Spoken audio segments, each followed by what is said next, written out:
Good morning students. आज हम आपको इस वीडियो के अंदर कविता नंबर 14 चंद्रगहना से लौटती बेर इसके प्रश्न उत्तर करवाऊंगी।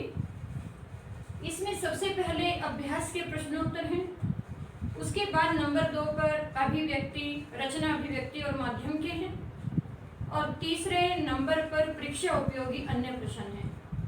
तो यहाँ पर मैं आपको सभी प्रश्नों के बारे में नंबर के साथ उनकी संख्या कौन सी है वो बताऊंगी, तो सभी बच्चे उन पर विशेष ध्यान दें और अपनी नोटबुक, पेन, पेंसिल अपने पास लेकर के बैठें, ताकि जो भी आपको क्वेश्चन कठिन लगता हो उस पर विशेष ध्यान देकर के आप अपनी पुस्तक में उसको अंडरलाइन कर लें। सबसे पहले है पाठ्य पुस्तक के प्रश्नोत्तर, यानी अभ्यास के प्रश्नोत्तर कौन से हैं। यहाँ पर हम आपको बताएंगे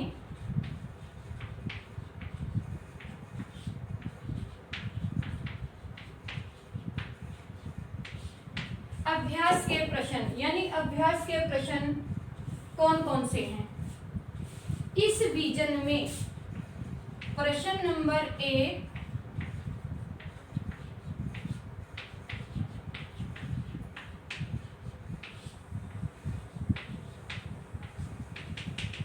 इस विजन में अधिक है, यानी कि पंक्तियां आपको आपकी पुस्तक में मिल जाएंगी, वहां पर इनको देख लें। इस विजन में अधिक हैं पंक्तियों में नगरीय संस्कृति के प्रति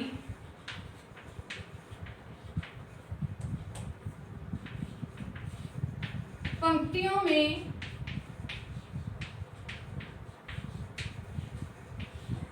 नगरीय संस्कृति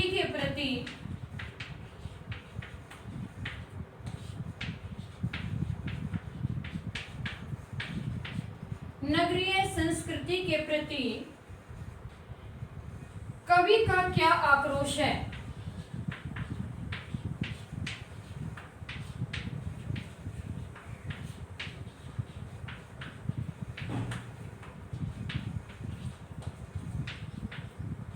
कवि का क्या आक्रोश है और क्यों।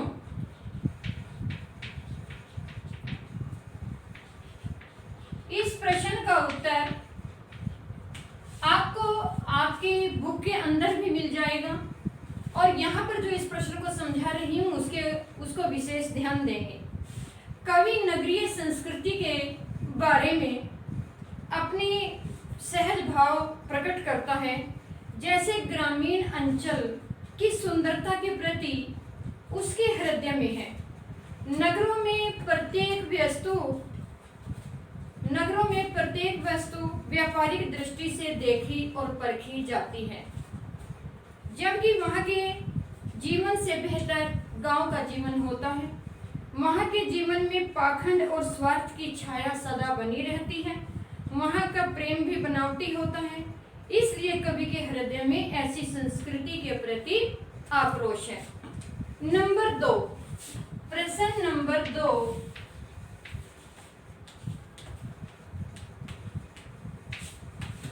सरसों को कवि ने या सरसों को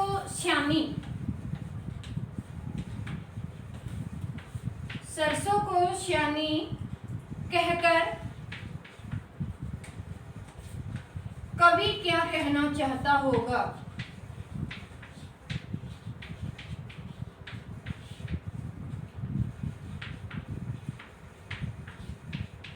कवि क्या कहना चाहता होगा।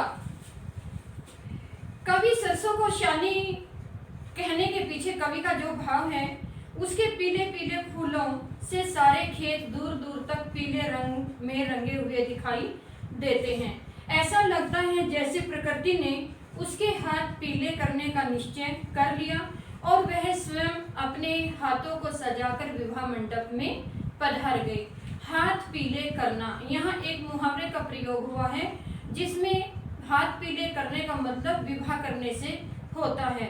अब सरसों जो है वो अपने हाथ पीले करके विवाह मंडप में स्वयं आकर पधार गई है।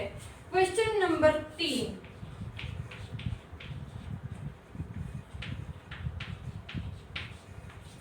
अलसी के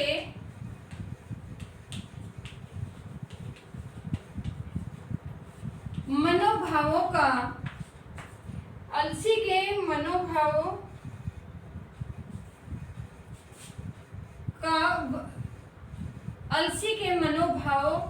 हठीली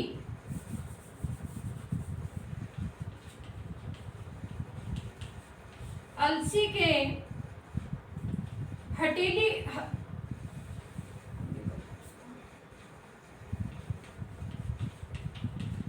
अलसी के लिए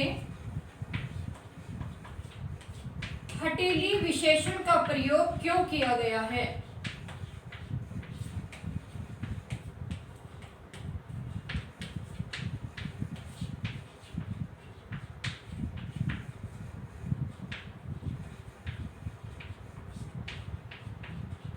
यानी प्रश्न है, कवि ने अलसी को हठीली कहकर क्यों, उसके लिए जो विशेषण प्रयोग किया है वह क्यों किया है?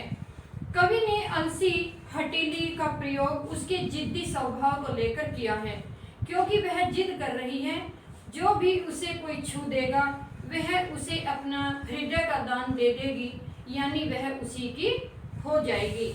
क्वेश्चन नंबर 4, अलसी के मनोभावों का वर्णन कीजिए।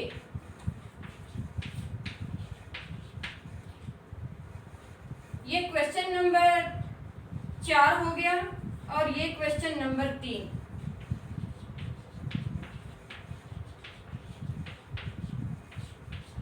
अलसी के मनोभाव का वर्णन कीजिए। अलसी के जो मनोभाव हैं यहाँ पर कवि ने किस प्रकार प्रकट किया है। सजे संवरे चने के पास अलसी जो है दुबली पतली, देह की पतली, कमर की लचीली, कमर वाली अलसी अपने सिर पर नीले रंग के फूलों को सजाकर खड़ी है। वह चंचलता से परिपूर्ण है, शरारत भरे स्वर में कहती है कि जो भी कोई उसे छू देगा वह उसे अपने हृदय का दान दे देगी। इन दोनों क्वेश्चनों का थोड़ा मिलता जुलता प्रश्न है, इसमें हठीली शब्द है और इसमें मनोभाव। क्वेश्चन दोनों का सेम ही बनता है। प्रश्न नंबर 5, चांदी का बड़ा सा गोल खंबा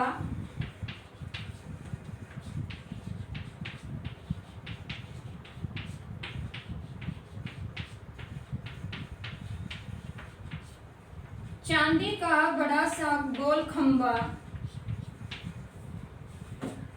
में कवि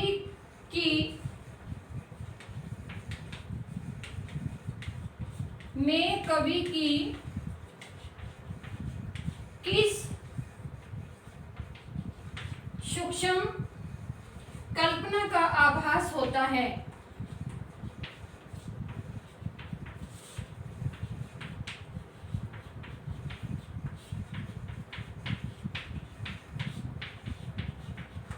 कल्पना का आभास होता है।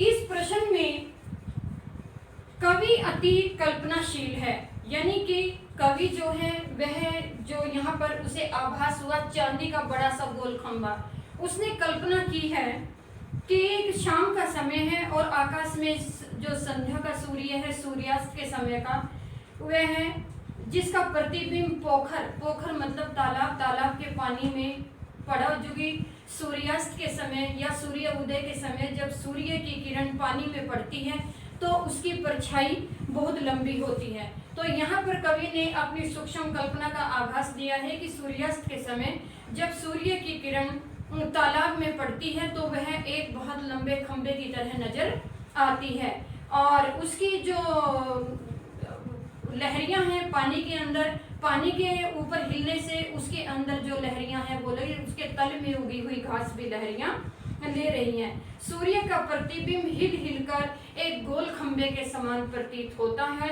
कवि ने उसे चांदी का बड़ा सा गोल खंबा कहा है, इसलिए यहाँ पर कवि की एक सूक्ष्म कल्पना का आभास होता है। चांदी का बड़ा सा गोल खंबा। इस पंक्ति में उपमा अलंकार है, क्योंकि यहाँ पर जो सूर्य की किरण पड़ी है वो गोल खंबे के समान मानी गई है। खंबा जो है साधारण वस्तु है और सूर्य जो है वो प्रसिद्ध वस्तु है, इसलिए उसकी उससे तुलना की गई है। यहाँ पर उपमा अलंकार का प्रयोग हुआ है। उसके बाद है आपका प्रश्न नंबर 6।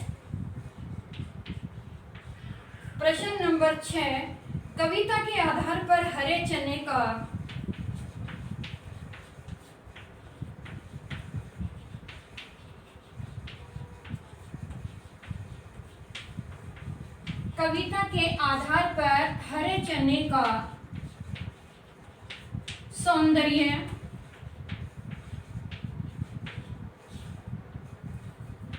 हरे चने का सौंदर्य अपने शब्दों में चित्रित कीजिए।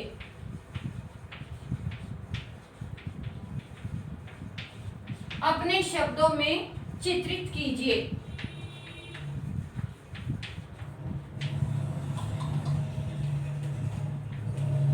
अपने शब्दों में चित्रित कीजिए।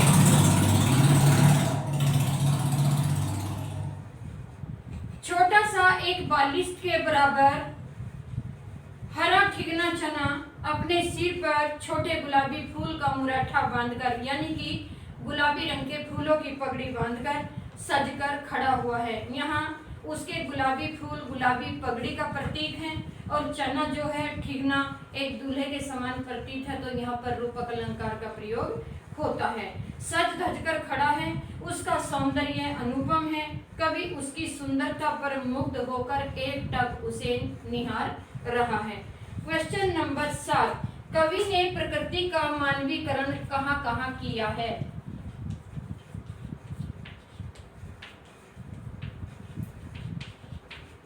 कवि ने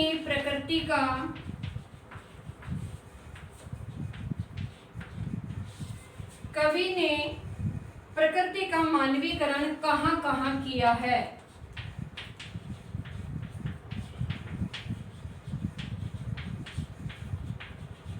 कहाँ कहाँ किया है?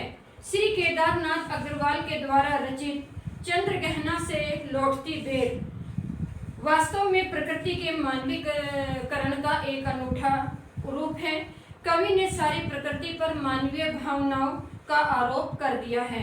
बीते भर का चना गुलाबी फूलों की पगड़ी में लपेटे खेत में सज संवर कर खड़ा है, यहाँ पर मानवीकरण का प्रयोग किया है। दुबले पतले शरीर वाली हठीली अलसी सिर पर नीले फूलों पर सजाकर खड़ी है, यहाँ पर भी मानवीकरण किया गया है।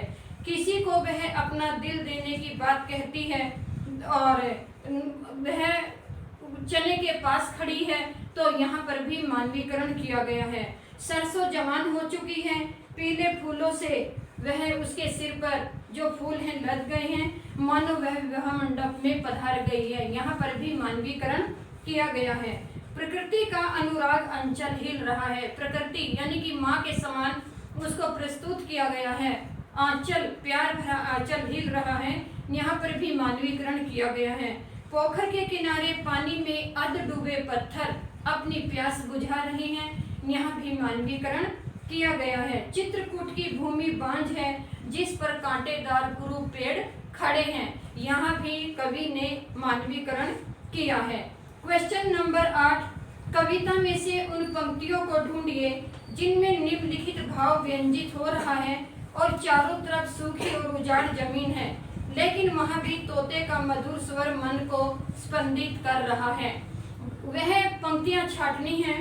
बांझ भूमि पर इधर उधर रीवा के पेड़ कांटेदार कुरूप खड़े हैं, सुन पड़ता है मीठा मीठा रस टपकता है, सुग्गे का सबर टेंटे टेंटे। ये पंक्तियां आपको आपकी पुस्तक जो है आपकी पोयम के अंदर मिल जाएंगी। अब क्वेश्चन नंबर यहाँ 8 मैंने आपको पंक्तियों में बताया है।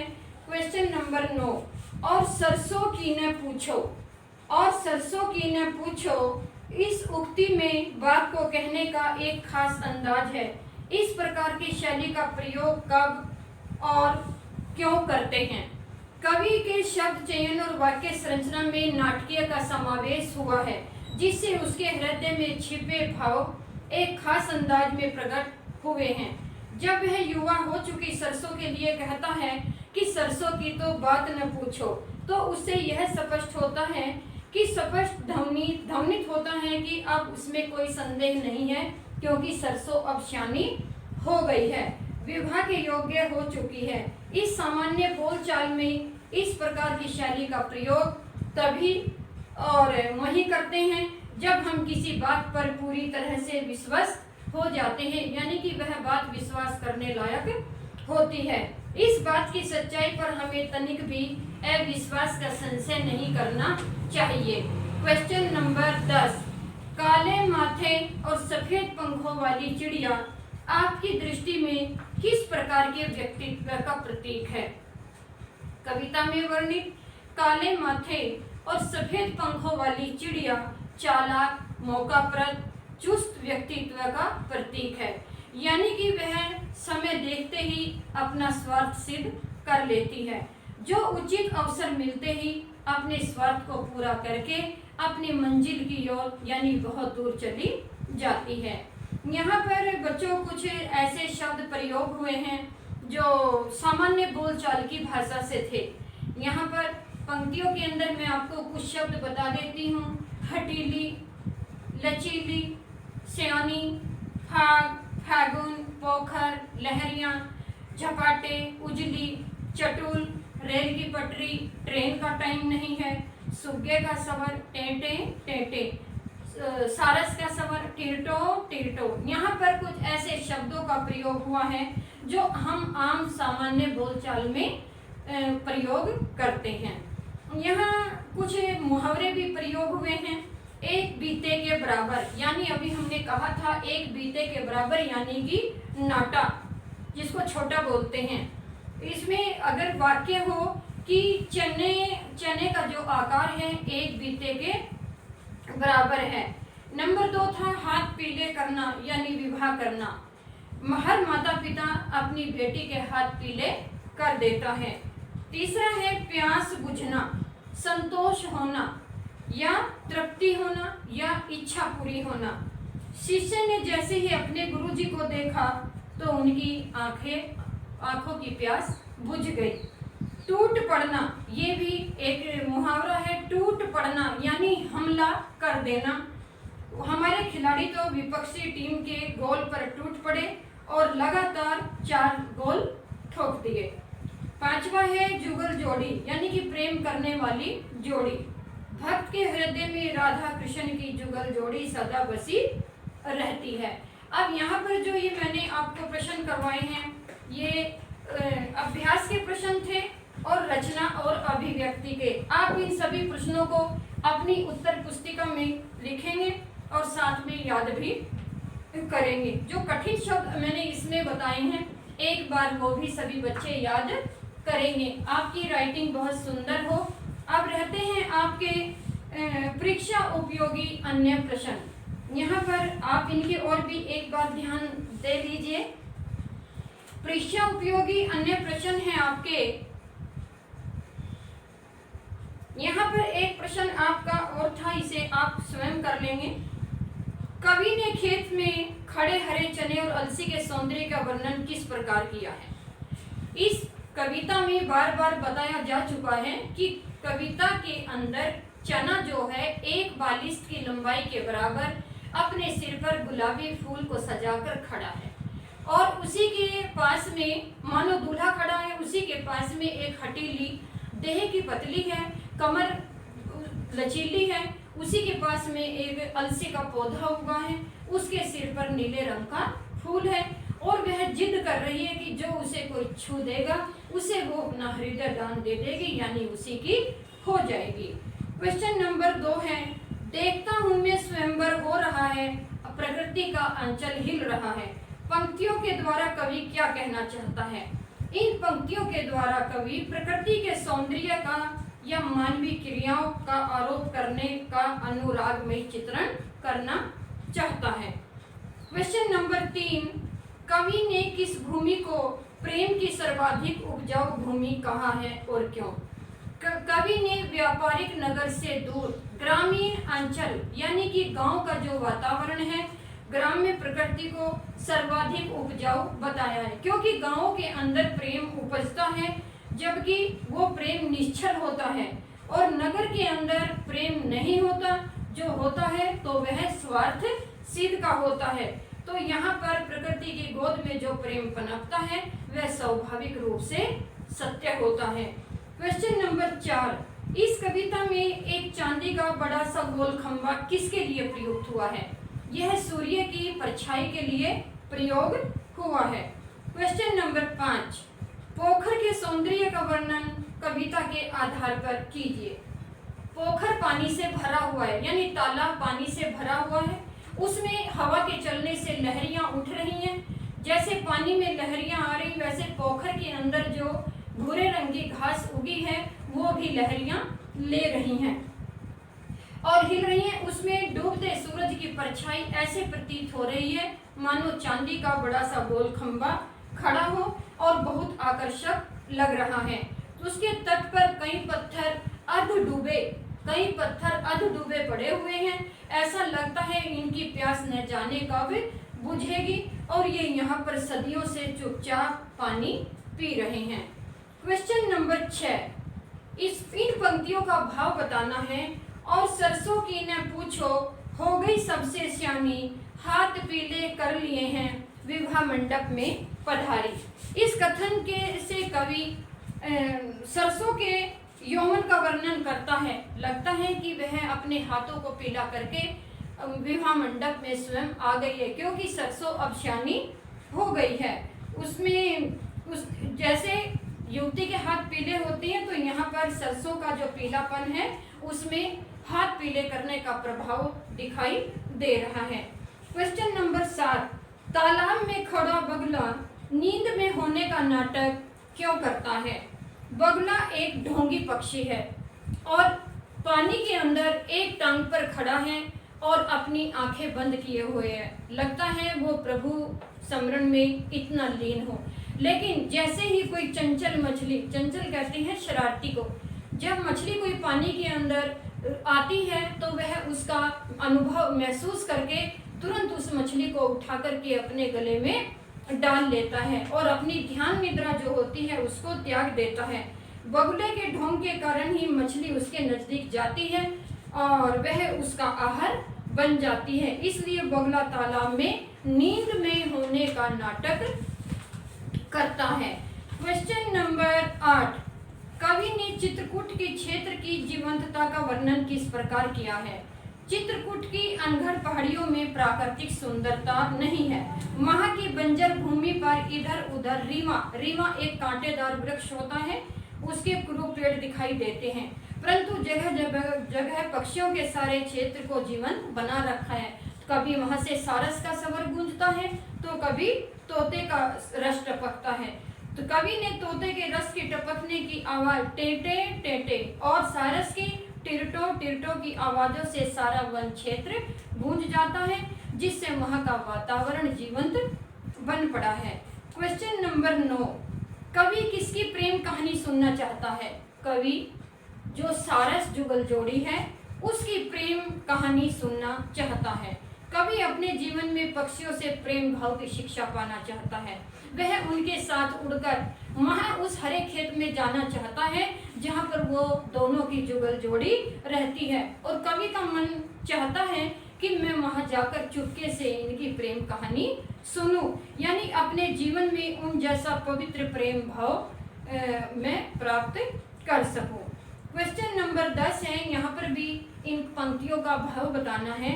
और सरसों की ने पूछो, हो गई सबसे श्यानी, हाथ पीले कर लिए हैं, विवाह मंडप में पधारी। फाग गाता मास फागुन आ गया आज जैसे, अवतरण में निहित काव्य सौंदर्य को प्रतिपादित कीजिए। कवि ने बसंत ऋतु के आगमन पर खेतों में बहुत दूर तक हरियाली फैल चुकी है।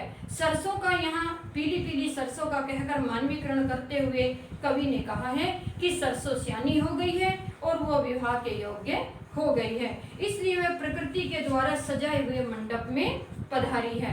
फागुन का महीना भी उस स्वयंवर को देख करके गीत गाता हुआ आ गया है। कवि की भाषा सरल और सरस है। सामान्य बोलचाल के शब्दों की अधिकता है। हाथ पीले करना में लाक्षणिकता विद्यमान है। मुक्त छंद भी लयात्मक बन पड़ा है। अनुप्रास और मानवीकरण अलंकारों की छटा निराली है और सराहनीय है। प्रसाद गुण और अभिधा शक्ति के कथन को सरलता और सरसता से प्रदान की गई है।